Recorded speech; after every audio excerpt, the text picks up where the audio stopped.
Good morning to all of you, class 12th English medium. Once again, we are together on our virtual meeting.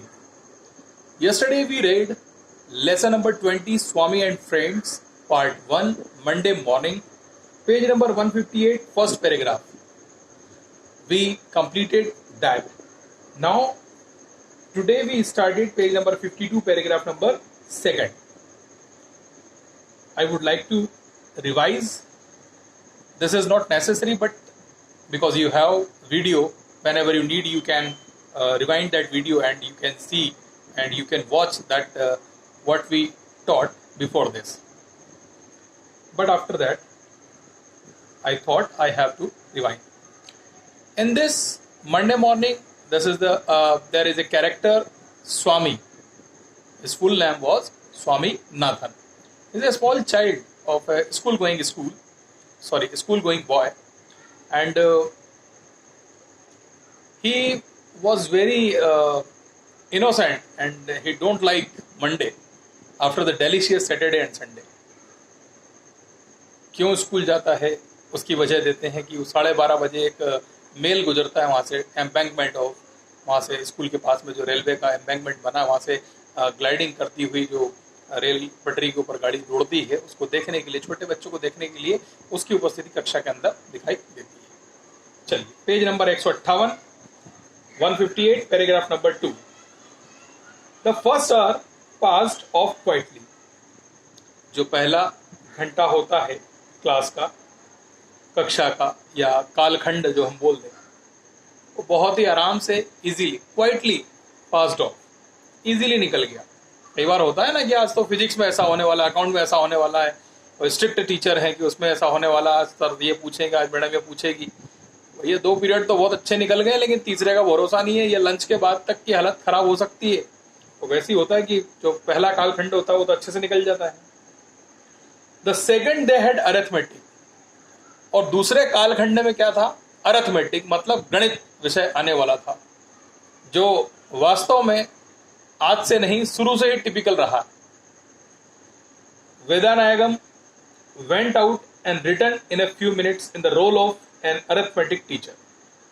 वेदानायगम जो उनके class teacher हैं, कक्षा से बाहर जाते हैं और फिर तुरंत कक्षा में एंट्री करते हैं कुछ देर के बाद. और अब उनका रोल हो जाता है क्या? अब रोल बदल जाता है. अब वो क्या पढ़ाएंगे? मैथ्स पढ़ाएंगे. अब वो क्या? मैथ्स के टीचर बन के आते हैं. ही drawn on monotonously. Swaminathan was terribly bored. His teacher's voice was beginning to get on his nerves. He felt sleepy. Monotonously का मतलब होता है एकदम अकेले, बहुत ही अकेले, शांति के साथ कक्षा के अंदर प्रवेश करते हैं. और जब वो प्रवेश करते हैं तो एक मोनोटोनस बिहेवियर वहां पर पता चलता है. इसका मतलब होता है कि कक्षा के अंदर छात्र तो बहुत सारे हैं, लेकिन एक मोनोटोनी होती है कि सिर्फ सर की ही आवाज आएगी और कोई कुछ नहीं बोलेगा. ये मोनोटोनी है. वहां पर उनके आने के बाद में, वेदानायगम के आने के बाद में ऐसा होता है. स्वामीनाथन टेरिबली बोर्ड, मतलब स्वामीनाथन भयानक रूप से बोर हो चुका था इस कक्षा के अंदर बैठ करके. अब उसे ऐसा लग रहा था कि बस अब कोई छोड़ दो, मतलब जा रहा हूं बाहर, खेल कूद के आऊंगा जब अच्छा लगे.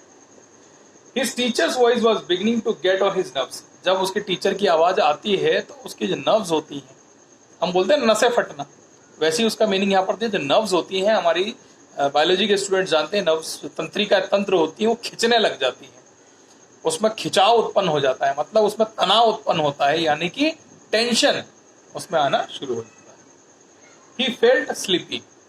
और ऐसी अवस्था में उसे नींद आना शुरू हो जाती है. Paragraph number 3. The teacher called for home exercises. Teacher क्या करते हैं? एक एक को बुलाते हैं. चलो भैया, रामू, श्यामू, कालू, आओ, क्या होमवर्क दिया था, क्या अध्याय दिया था, बताओ, क्या अभ्यास करा तुमने. Swaminathan left his seat, jumped on the platform and placed his notebook on the table. Swaminathan बहुत ही होनहार बच्चे हैं. अपनी इट्स जस्ट जोकिंग, वो बिल्कुल भी होनहार नहीं है. वो अपनी सीट से उठते हैं, प्लेटफॉर्म पर कूदते हैं और सर के सामने रखी हुई टेबल पर अपनी कॉपी किताब जो ले जाते हैं वो रख देते हैं. While the teacher was scrutinizing the sums, Swaminathan was gazing on his face, which seemed so tame at close quarters. यहाँ पर जब उनके टीचर जो सवाल दिए थे अरिथमेटिक के उसको स्क्रूटिनाइज करते हैं, मतलब उसको समझने का प्रयास करते हैं कि ये दिया था, ये हो रहा है और कहाँ तक सही किया है, तब तक Swaminathan was gazing on his face.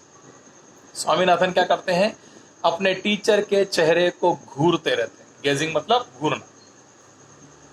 Which seemed to tame at close quarters, ठीक है, वहां पर बहुत ही ज्यादा एकदम छोटा सा चेहरा उनको दिखाई देता है, जो कि वो भी लटका हुआ नजर आता है। His criticism of the teacher's face was that his eyes were too near each other. That was more hair on his chin than one saw from the bench, and that he was very, very bad looking. अब स्वामीनाथन की भाषा में उसके अध्यापक की आलोचना कि उनकी दोनों आंखें बिल्कुल बहुत पास पास में हैं और उसके ऊपर बहुत से बाल लगे हुए हैं, और जो उनकी दाढ़ी में जो बड़े बड़े बाल हैं वो कोई भी बच्चा अपनी बेंच के ऊपर से देख सकता है। इस स्वामीनाथन की भाषा में क्या था, उसके शिक्षक की आलोचना थी। भाई अपने टीचर की आलोचना हर बच्चा करता है, हर कक्षा के अंदर कहीं भी चले जाओ, शिक्षक का कोई ना कोई नाम रखा जाता है, उसे किसी ना किसी नाम से बुलाया जाता है। मुझे पता है जहाँ जहाँ पर मैंने टीचिंग करी है मुझे दया नाम दिया गया, दैट आई नो। बच्चे मेरे सामने नहीं बोलते, पीठ पीछे बोलते हैं। तो ऐसा किसी को कुछ बोलते हैं, किसी को कुछ बोलते हैं। हमने तारे जमी पर देखी, वहां पर भी बेगन बोलते हैं सर। तो शिक्षक है तो कुछ ना कुछ बोलते ही रहते हैं। हमने भी बोला है, ऐसा नहीं कि आज हम टीचर बन गए तो हम उसको बात को नहीं मानेंगे। हम भी बोलते थे, हम भी हमारे शिक्षकों को बताते थे कि हाँ साहब ये ऐसे दिखते तो इनको ऐसा बोल दो, यदि ऐसे दिखते थे वैसा बोल दो। कुछ ना कुछ नाम रखते हैं, वो अपनी भाषा में कोड वर्ड होता है कि हाँ एक दूसरे को पहचानने का। तो इन्होंने भी अपनी भाषा में क्या करी, यहाँ पर अच्छी खासी आलोचना अपने अध्यापक की कर दी।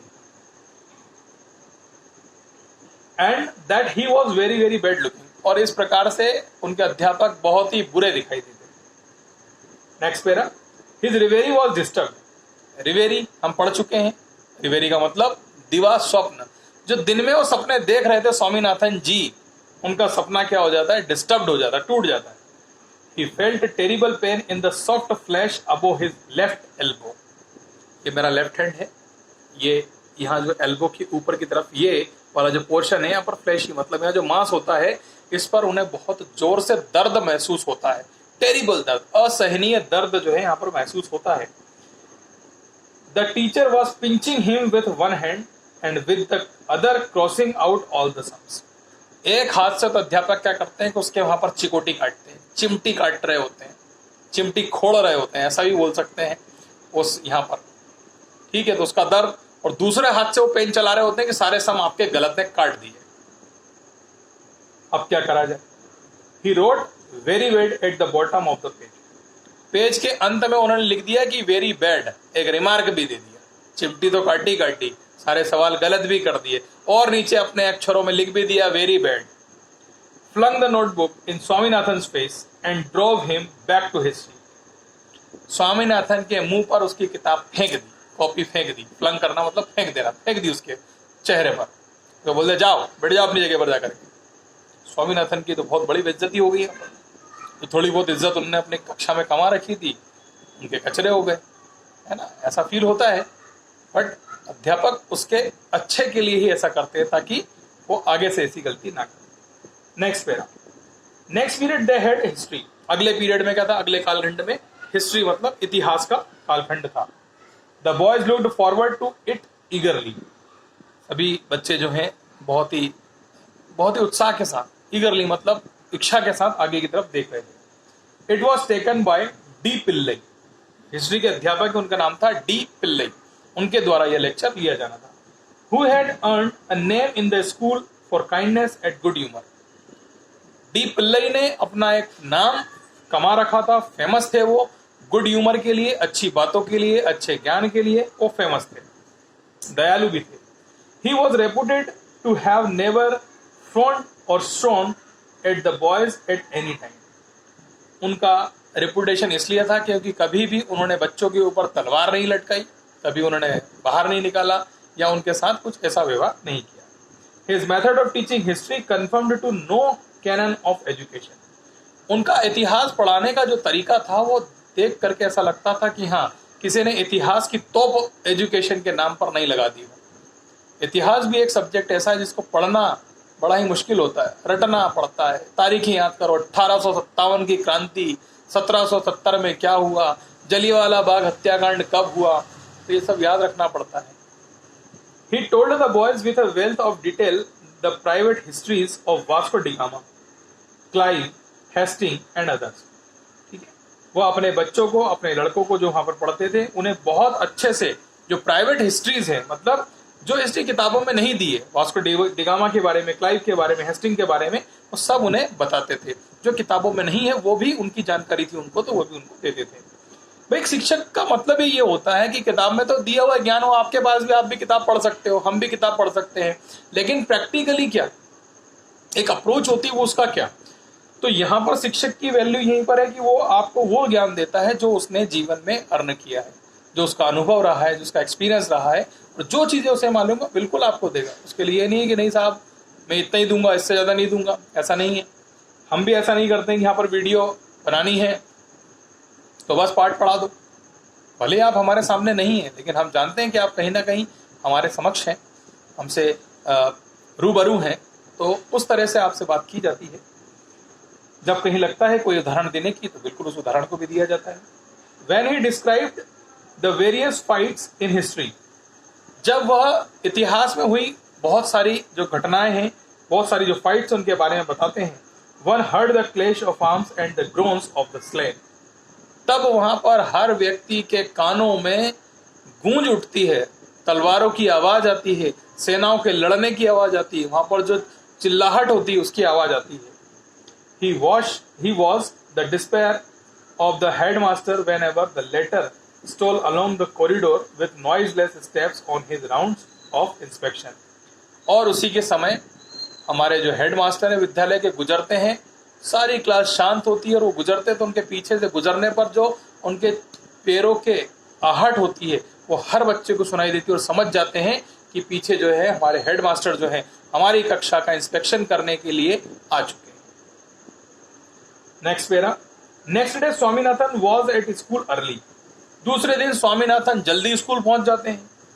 There was still half an hour before the bell, bell लगने के घंटी बजने से आधे घंटे पहले पहुंच जाते हैं। He usually spent such an interval in running round the school or in playing the digging game under the huge tamarind tree.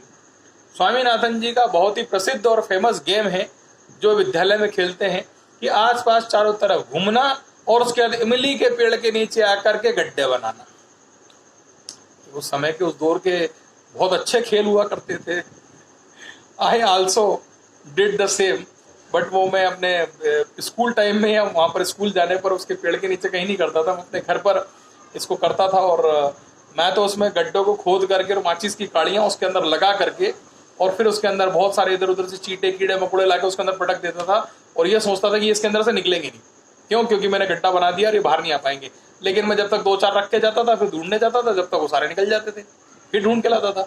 तो 1-2 घंटा ऐसे ही पास हो जाता, उसके बाद मम्मी बुला लेती थी, चलो पढ़ने बैठ जा, पढ़ने बैठ जाया करते थे। तो इस तरह के गेम जो है वो पहले के जो पुराने स्टूडेंट है, जब मोबाइल या टीवी या उस तरह के पजल्स या खिलौने इतने सारे नहीं हुआ करते थे, इवन हम मिट्टी के खिलौने बना करके खुद ही खेलते थे, तब ये स्थिति बनती थी। तो स्वामीनाथन जी का रूटीन था कि गड्ढे बना करके खेलते थे।